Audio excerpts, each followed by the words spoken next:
नमस्कार दोस्तों, मैं हूं दीपक मिश्रा और हमारे खास डिस्कशन प्रोग्राम बोलो बोलो मुंह तो खोलो में आज हमारे साथ युवाओं का एक ऐसा पैनल है जिससे आज हम ये जानेंगे, चर्चा करेंगे और ये समझने की कोशिश करेंगे कि देश की युवा पीढ़ी हमारे देश की राजनीति को, देश के राजनेताओं को, हमारे देश की सरकार को, ब्यूरोक्रेसी को लेकर क्या राय रखती है, क्या विचार रखती है और कितनी समझ रखती है। और इसी विषय पर चर्चा करने के लिए एक पैनल तो है ही, लेकिन उस पैनल से हम ये चर्चा करने की और समझने की कोशिश करेंगे कि आखिर देश की बढ़ाने की जिम्मेदारी या देश के विकास के रथ पर आगे ले जाने की जिम्मेदारी जिस सरकार की होती है, उसी सरकार में हमारे राजनेता होते हैं, हमारे मंत्री होते हैं और उन राजनेताओं को, उन मंत्रियों को चुनने का काम हम जैसी आम जनता करती है, वोटर्स करते हैं। इसे लेकर हमारी युवा पीढ़ी क्या राय रखती है? आखिर जब राजनीति या राजनेताओं की बात होती है तो युवा पीढ़ी से भागने की कोशिश क्यों करती है, ठिठकती क्यों है, बोलने में हिचकिचाती क्यों है? इन्हीं मसलों पर हम चर्चा करेंगे। और ओपनिंग रिमार्क के लिए सबसे पहले मैं मेरे सीनियर को एंकर शरद जी से मैं एक ओपनिंग रिमार्क लूँगा। थैंक यू दीपक। और मैं बहुत संक्षेप में ये बता दूं कि इस प्रोग्राम का कॉन्सेप्ट हमने क्या सोचा है, और ये सिर्फ ये है कि जब आप एक फिल्म देखने जाते हैं या आप एक रेस्तोरां जाते हैं या आप एक घर खरीदते हैं या आप एक शर्ट या एक मेल फीमेल आप जो भी हों, आप जो भी कपड़ा खरीदते हैं, कोई क्लॉथ खरीदते हैं, त्यौहार का मौसम एलईडी टीवी खरीदते हैं, तो आप उसके सारे गुण दोषों के बारे में, मेरिट्स डीमेरिट्स के बारे में आप बहुत सारी जानकारी हासिल करते हैं। इवन आप फिल्म देखने जाते हैं तो उसका रिव्यू पढ़ते हैं, एक्टर्स के बारे में अपनी राय रखते हैं। लेकिन पॉलिटिशियन के बारे में ख़ास तौर से, माफ़ कीजिएगा, पढ़ा लिखा नौजवान उसके बारे में उस गंभीरता से नहीं सोचता है। या तो वो ये कहता है कि सारे लोग भ्रष्ट हैं, सारे लोग करप्ट हैं, इनके बारे में क्या राय रखें हम। ये एक नज़रिया है जो ठीक नहीं है। तो आज हमारे साथ वो शहरी युवा हैं जो अपने करियर में बेहतरीन काम कर रहे हैं, लेकिन राजनीति के बारे में जब पूछें कि आप अपने क्षेत्र के एमएलए को जानते हैं, सांसद को जानते हैं, कितने पढ़े लिखे हैं वो, तो वो कहते हैं मुझे पता नहीं और ना मेरी कोई बहुत दिलचस्पी है। तो आज इस प्रोग्राम में बोलो बोलो मुंह तो खोलो, इसमें हम इसी विषय पर बात करेंगे। और हमारे साथ कुछ चमकते हुए चेहरे हैं जो दीपावली की रोशनी की याद आपको ताज़ा करेंगे। लेकिन हम इनसे कोशिश करेंगे कि ये अपना मुंह खोलें और हमें बताएं कि वो क्या सोचते हैं। तो मुलाकात कर लेते हैं जल्दी से। हमारे साथ हैं अभिव्यक्ति, जो एक भोपाल के नामचीन स्कूल में पढ़ाती हैं। हमारे साथ हैं कुशाग्र, जो पढ़ाई तो कर ही रहे हैं बेहतरीन और एक उद्यमी के तौर पर उभरने का सपना है। हमारे साथ हैं फातिमा साइकोलॉजी की स्टूडेंट हैं और जामिया मिलिया दिल्ली से पढ़ रही हैं। उन्हीं के ठीक पीछे समीना है, जो इसी तरह से वो भी साइकोलॉजी की पढ़ाई कर रही हैं पुणे से।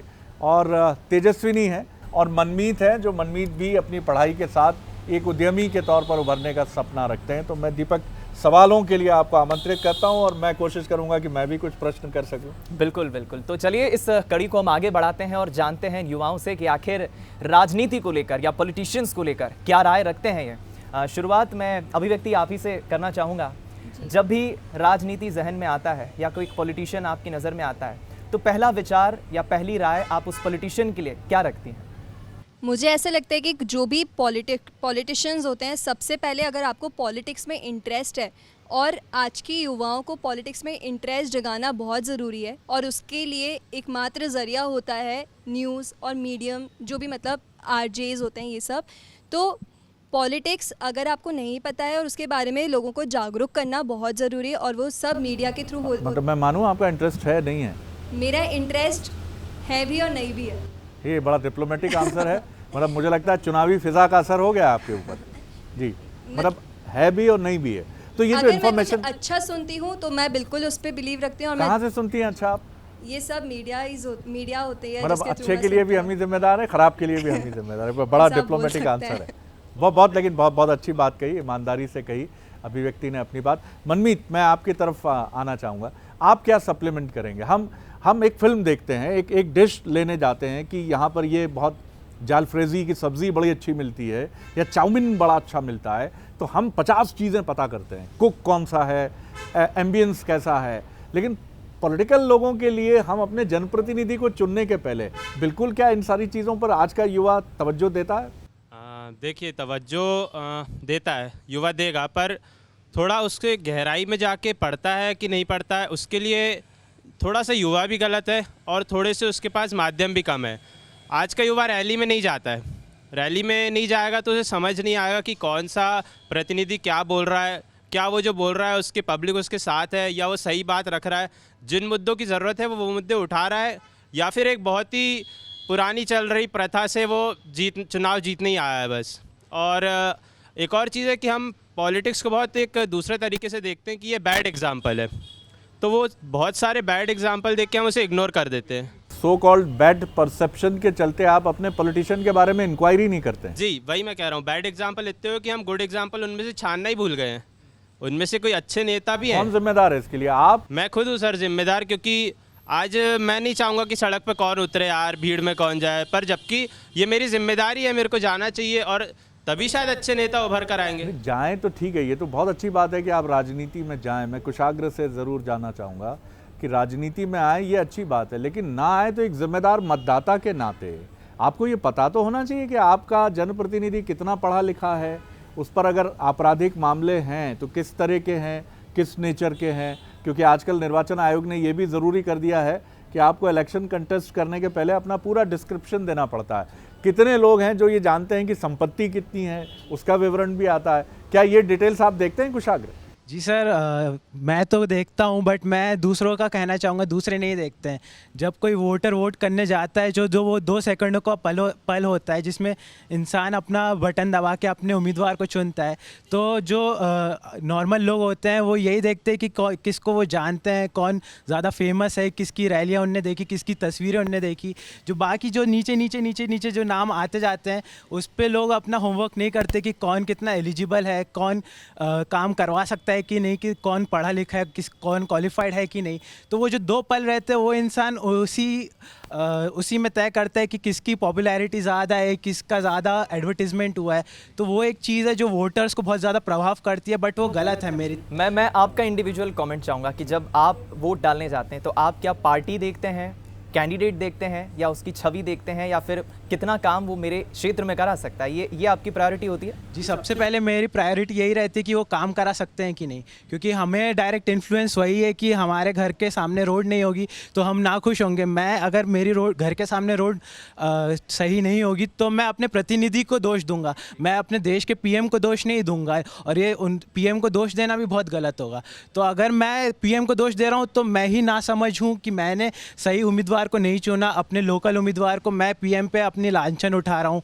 इसी तरीके से हमें अपना होमवर्क करना चाहिए, सही उम्मीदवार को चुनना चाहिए, उसकी पार्टी, उसका पार्टी का एजेंडा, हमें ये सब बाद में देखने चाहिए। हमें ये नोट शरद जी बताता है कि हमारी युवा पीढ़ी इसको लेकर गंभीर है, इस विषय को लेकर गंभीर है। लेकिन मैं फिर कहूँगा कि कुशाग्र एक पॉलिटिकल फैमिली से आते हैं, इसलिए इनके पास मैं ज़रूर जानना चाहूँगा फातिमा से। फातिमा, जो बातें कुशाग्र ने कही हैं बहुत ऑनेस्टली मुझे बताइए, क्या आप इतनी बारीकी से सोचती हैं कि मुझे ये मतलब नहीं है कि मैं इंटरप्रिटेशन निकाल रहा हूँ उसका कि वो उसकी एजुकेशन कितनी है, वो क्या करता है, लेकिन मेरे उसके काम होने चाहिए। मेरे लिए पहली क्वालिफिकेशन ये। क्या आप इतनी बारीकी से सोचती हैं? सर, अगर मैं आम युवा की बात करूं जो नॉन पॉलिटिकल बैकग्राउंड से आते हैं तो इतना हम नहीं सोचते हैं या इतना हम नहीं कंसर्न रहते हैं कि हम इसके बारे में जानें, क्योंकि मुझे ऐसा लगता है कि किसी भी टॉपिक के बारे में या किसी भी इशू के बारे में आपको जानकारी का एक बहुत इंपॉर्टेंट सोर्स होता है आपके सोशल सर्कल में जो डिस्कशंस होते हैं, आपके दोस्तों के साथ जो डिस्कशन हो रहे हैं, आपके पड़ोसियों के साथ जो डिस्कशन हो रहे हैं, आप अगर किसी इंस्टीट्यूशन में पढ़ रहे हैं तो वहाँ जो लोगों के साथ डिस्कशंस हो रहे हैं। बट पॉलिटिक्स एक ऐसा इशू है जिस पे लोग डिस्कशन करना प्रेफर करते नहीं हैं, क्योंकि ऐसा लगता है कि अगर मैंने किसी लीडर के बारे में या किसी पार्टी के बारे में बोल दिया तो मेरा फ्रेंड जो है या मेरे साथ जो पढ़ रहा है वो ऑफेंड हो जाता है। अक्सर हम ऐसा होता है कि हम आपके जो दोस्त सोशल मीडिया पे ढेर सारी टिप्पणियां लिखते हैं पक्ष विपक्ष में किसी पॉलिटिकल पार्टी या उसके लीड, उनको क्या पागल समझा जाता है? नहीं सर, पर उस पर लड़ाइयाँ होती हैं। अगर आप सोशल मीडिया पे भी देखें तो अगर मैं आज कोई स्टोरी डाल दूं किसी पॉलिटिकल पार्टी को क्रिटिसाइज करते हुए या उनकी कोई खामी बताते हुए, तो जो उनके सपोर्टर्स होंगे वो मतलब मेरे ऊपर फिर आके अटैक करेंगे, जिसको हम एक मीडिया अटैक या जो भी कहते हैं, कि वो बहुत अटैक करते हैं। कुछ लोग लड़ाइयों पे उतर आते हैं, आर्ग्यूमेंट्स होने लगते हैं। तो वो भी एक बहुत बड़ा रीज़न है कि हम थोड़ा सा भागते हैं कि अरे आर्ग्यूमेंट हो जाएगा तो इस बारे में नहीं बात करते। ये मैं मानूं कि आपकी चाउमीन डिस्कस हो जाएगा, कॉफ़ी चाय कहाँ अच्छी मिलती है, क्लॉक्स कहाँ अच्छे मिलते हैं, त्योहारों में कहाँ जाना चाहिए, क्या खरीदना, इस पर खूब डिस्कशन होता है। बट लेकिन राजनीति पे नहीं होता। नहीं सर, उतना नहीं होता। It is quite alarming. मैं इस पे शिकायत के मसले पर आऊँगा कि हमारी कई पॉलिटिशियंस या सरकार से शिकायतें होती हैं। आप फातिमा क्या मानती है कि क्या आपकी किसी राजनेता से या किसी सरकार से कोई शिकायत है, कुछ चेंज आना चाहिए पैटर्न में या सिस्टम में? सर एक चेंज जो मुझे लगता है कि आना चाहिए, वो मुझे ऐसा लगता है कि कहीं ना कहीं अगर हम देखें तो सरकार और जनता के बीच में जो एक कनेक्शन है वो अभी भी नहीं है। मतलब जनता अभी भी ऐसा नहीं महसूस करती है कि सरकार हमारे बारे में सोच रही है। मतलब ये जनता को ये फील करना बहुत ज़रूरी है कि हाँ, सरकार हमारी परेशानियों पे सोच विचार कर रही बड़ी है। बात कही है इन्होंने।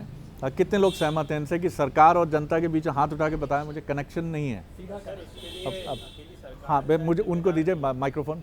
मनमीत ऐड करेंगे, फिर मैं समीना की तरफ आऊंगा, फातिमा फिर ने बोला तेजस्विनी की तरफ। जी, सरकार और पब्लिक में कनेक्शन नहीं है। कनेक्शन के साथ साथ एक ट्रांसपेरेंसी बहुत ज़रूरी है।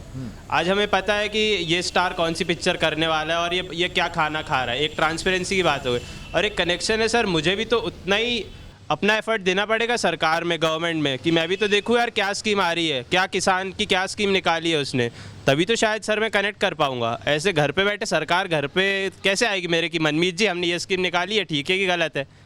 अच्छा, ये जो एक बड़ा कैची स्लोगन रहता है, हम सब देखते हैं कि आपकी सरकार आपके द्वार, लेकिन वो मिडिल क्लास के लिए नहीं है, पढ़े लिखे यूथ के लिए मुझे नहीं लगता कि ये बड़ा कैची स्लोगन है कि आपकी सरकार आपके द्वार। वो समाज के शायद उसी वंचित वर्ग के लिए है जिसकी आबादी 70% है और राजनीति का बड़ा हिस्सा, चाहे वो ल्यूक्रेटिव पॉलिसीज़ हों, वो भी उसी वर्ग के लिए हैं। तो ये भी एक, हाँ फातिमा आप क्या, समीना आप क्या ऐड करना चाहेंगे? सर मेरा वही पॉइंट था कि मिडिल क्लास या यूथ अपनी लाइफ में मोस्टली काम करने में ही लगा रहता है, अपनी लाइफ के स्ट्रेसेस में ही लगा रहता है कि काम करना है, ये घर की जिम्मेदारी है, ये जिम्मेदारी है, वो जिम्मेदारी। तो उन सब के बीच में वो इतना थक जाता है कि वो कई बार ये सोचता है कि अब मैं अपने ही स्ट्रेसेस में इतना थक चुका हूँ कि मैं अब पॉलिटिकल इश्यूज़ को पढ़ के और कितना स्ट्रेस अपने ऊपर लूँ। तो मतलब पॉलिटिक्स सिरदर्द भी है राजनीति, है ना आपके लिए? तो नहीं बिल्कुल ठीक है सर, नेगेटिव इन्फ्लुएंस तो मिलता है ना उससे। जैसा आपने बोला कि मैं साइकोलॉजी स्टूडेंट हूँ तो मैं समझती हूँ। तो जब हम कोई खुशखबरी सुनते हैं तो हमें बहुत अच्छा लगता है, बहुत पॉजिटिव फील करते हैं। पर जब कोई न्यूज़ पे नेगेटिव न्यूज़ आती है कि यहाँ लड़ाई हो गई या यहाँ बमबारी हो गई, तो हम बहुत अफेक्ट होते हैं उससे कि अरे बताओ कितने लोग वहाँ परेशान हुए होंगे, घायल हुए होंगे, या तो वो हमको भी कहीं ना कहीं अफेक्ट करता है। तो कई लोग उस वजह से भी बचना चाहते हैं कि अपनी ज़िंदगी तो संभाल लें, फिर बाद में देखेंगे वैसा। तो क्या समीरा हम एक मायने आपकी बात का ये निकालें कि एक यूथ वो भी होता है जो सिर्फ अपनी पर्सनल लाइफ, अपने करियर, अपनी फैमिली, अपने फ्रेंड्स तक सीमित रहना चाहता है, वो डायरेक्ट बेनिफिट कुछ देख नहीं रहा है पॉलिटिशियंस या पॉलिटिक्स से, इसलिए वो शायद थोड़ा दूर रहना। सेकंड लेग में मैं ये भी ज़रूर जानना चाहूँगा क्योंकि ये बहुत इंपॉर्टेंट बात है। अब तक ये इस्टेब्लिश हो गया है, तेजस्विनी की राय के बाद हम ये इस्टेब्लिश मान लेंगे कि इस्टेब्लिश है कि शहर का जो पढ़ा लिखा नौजवान है, राजनीति उसके लिए उसकी कप ऑफ टी नहीं है, वो उसमें इन्वॉल्व नहीं हो रहा है। लेकिन ये स्थिति बदलेगी कैसे, जिसकी बात फातिमा ने की कि जनता और सरकार के बीच में कनेक्शन, खासतौर से पढ़े लिखे लोगों के बीच में, क्योंकि उनको आपकी सरकार आपकी द्वार की ज़रूरत नहीं है, उनको भूमि के पट्टे की ज़रूरत शायद नहीं है, उनको ये ज़रूरत नहीं है कि उनके बच्चे के लिए स्कॉलरशिप बिल्कुल आ जाए, उनके पिता उनके लिए कैपेबल इनफ हैं। चलिए आप अपनी बात पूरी कर लीजिए। उसके लिए सर मैं यही कहना चाहूँगी कि हमारी समझ उस चीज़ को लेके थोड़ी और बेहतर होनी चाहिए, एंड उसके लिए थोड़ा सा सिस्टम को भी हमको सिंप्लीफाई करके समझाना पड़ेगा। जैसे हम किसी डॉक्टर के पास जाते हैं हमारी बीमारी लेके, तो वो अपना साइंटिफिक टर्म्स में तो हमको नहीं बोलते ना कि आपको ये हो गया है, उनको हमें समझाना पड़ता है कि आपको ये हो रहा है, ऐसा हो रहा है, वैसा हो रहा है, फिर वो उसकी दवाई देते हैं। तो अगर हम कोई परेशानी सरकार के पास लेके जाते हैं, कि मस्कुलर डिस्ट्रॉफी है एग्जैक्टली, तो सरकार के पास अगर हम जा रहे हैं, थकान लग रही है आपको ज़्यादा, बस यही समझिए। हाँ, बहुत बहुत अच्छी बात कही आपने। तेजस्विनी आप क्या जोड़ेंगी? मुझे यही लगता है कि हमें सही चैनल्स के थ्रू इन्फॉर्मेशन मिलनी चाहिए। जो भी नई चीज़ें आती हैं जो गवर्नमेंट हमारे लिए करती है, गवर्नमेंट बहुत कुछ करती है हमारे लिए, बट हमें उस चीज़ का आधे से ज़्यादा लोगों को उसके बारे में पता ही नहीं होता। आज बहुत सब बिज़ी हैं अपनी लाइफ में, तो बहुत ज़्यादा जो गरीब लोग होते हैं, गवर्नमेंट हमारे लिए बहुत सारी चीज़ें लाती हैं बट वो उसको इस्तेमाल नहीं कर पाते उन्हें, क्योंकि कोई एजुकेट नहीं करता है। तो मेरे हिसाब से सही चैनल्स के थ्रू हमें एजुकेट करना चाहिए लोगों को कि क्या चेंजेस आ रहे हैं हमारे एनवायरनमेंट में, क्या नई नई पॉलिसीज़ आ रही हैं, ताकि लोग उसका इस्तेमाल कर सकें, उन्हें इन्फॉर्मेशन हो उस आप चीज़ लोग की। ये सब बताइए मुझे कि आप इस तर्क से भी सहमत हैं कि जितने भी पॉलिटिशियंस के कार्यक्रम होते हैं वो शहरी युवाओं के लिए कुछ कम होते हैं और समाज की कमज़ोर बस्तियों में शहर में भी होते हैं, तो वहाँ ज़्यादा होते हैं या शहर के ग्रामीण इलाकों में ज़्यादा होते हैं, क्या है ऐसा? जी हाँ, उन्हें लुभाना आसान होता है शायद।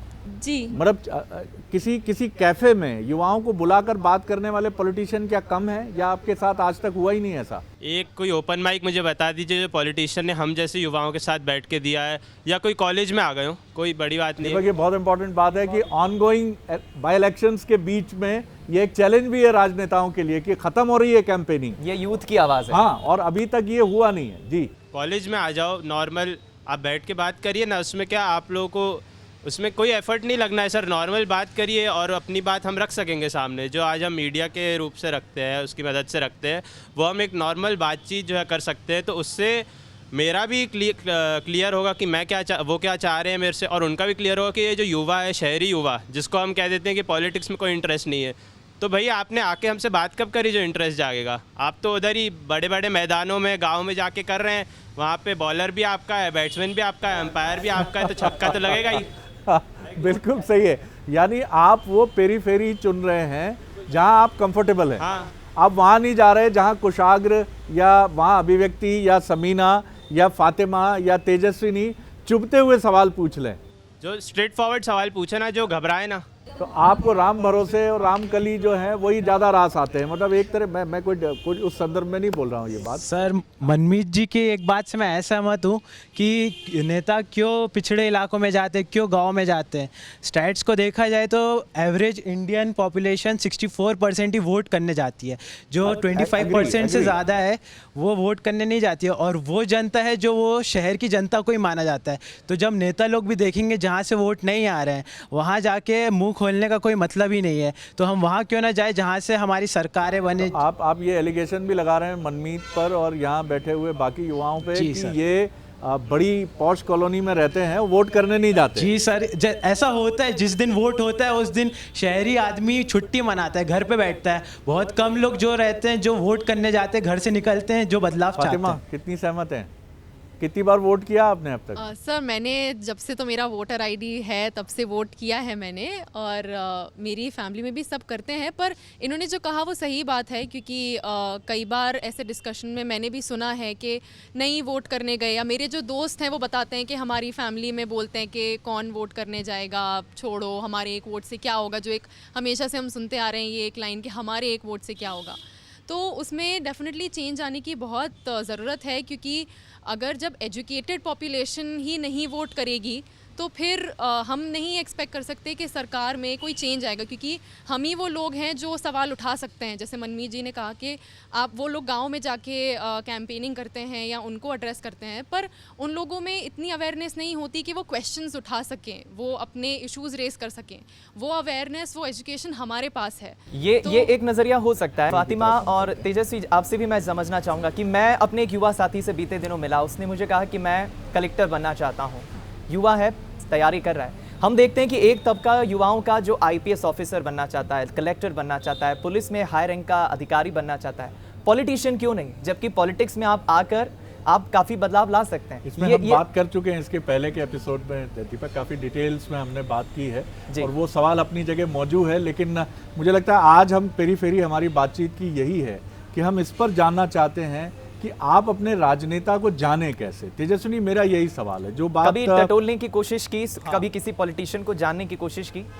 क्यों, कैसे हो ये, कैसे हो? मैं भी इसको जानना चाहता हूँ आपके साथ। हम सब जानना चाहते हैं कि क्या कोशिशें हो। ठीक है, आप 5% हैं, हाँ। शहर का मध्यम वर्ग जो है 5% है टोटल पॉपुलेशन, लेकिन हम ओपिनियन मेकर्स हैं, हम राय बनाते हैं। हमारी बातों से, हमारे लिखने से, हमारी कविताओं से राय बनती है। जी, मुझे लगता है कि हमें वोट करने के पहले जितने भी कैंडिडेट्स हैं उनके बारे में जानना चाहिए, उनकी स्पीचेस देखना चाहिए, सोशल मीडिया चाहिए आजकल चाहिए चाहिए, ये तो है ये बेटा, क्यूरोसिटी तो कहाँ है। से आएगी? ये कैसे जानने- करें, क्या आपको नहीं, लगता है? मुझे ऐसा लगता है हाँ, कि वो मुझे लगता क्यूरियोसिटी है ये आ कुछ- रही है कहीं ना कहीं। आ रही है जी, awareness आ मुझे रही है। ऐसा लगता है कि आजकल यूथ भी डिस्कस करता है कि ये गलत हो रहा है, ये सही हो रहा है, ये चेंज आना चाहिए। तो मुझे ऐसा लगता है कि अब धीरे धीरे चेंजेस आ रहे हैं, यूथ भी इंटरेस्ट ले रहा है। और मुझे ऐसा लगता है कि पॉलिटिकल, जैसा कि मनमीत ने बोला कि ओपन माइक्स होने चाहिए, यूथ का इन्वॉल्वमेंट बढ़ना चाहिए, तो वहाँ पर हमारा इंटरेस्ट जगेगा। ये बहुत सुंदर टर्म लगा मुझे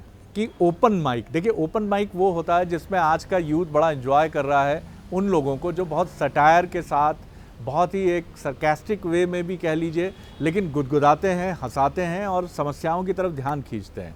तो ये ओपन माइक युवाओं को राजनेता क्यों नहीं दे रहे हैं? ये एक चैलेंज भी दे रहे हैं हम आज आपको, पॉलिटिशियंस को।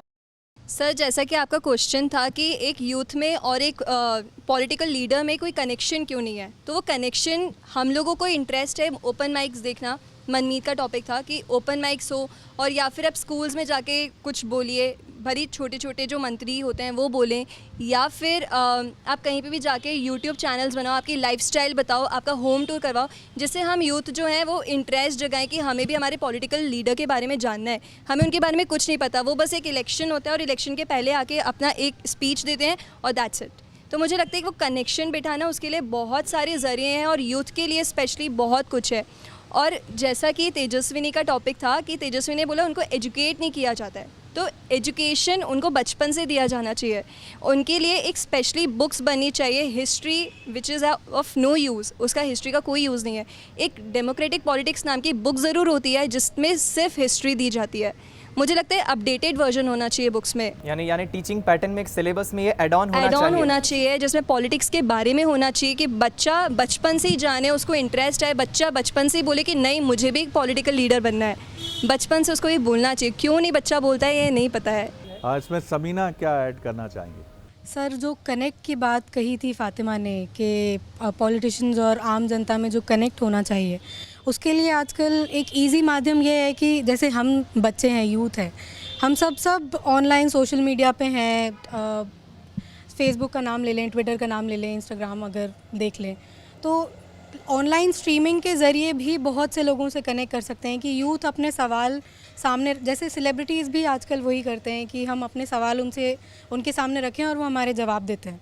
तो ऐसे टाइमों पे हमसे अगर कनेक्ट करें और हमें अगर वो कुछ बताना चाहते हैं, तो एक बहुत इजी मीडियम है उनके पास ऑनलाइन स्ट्रीमिंग, जिससे वो हमारे सवालों के, हमारे कन्फ्यूजन के जवाब दे सकते हैं।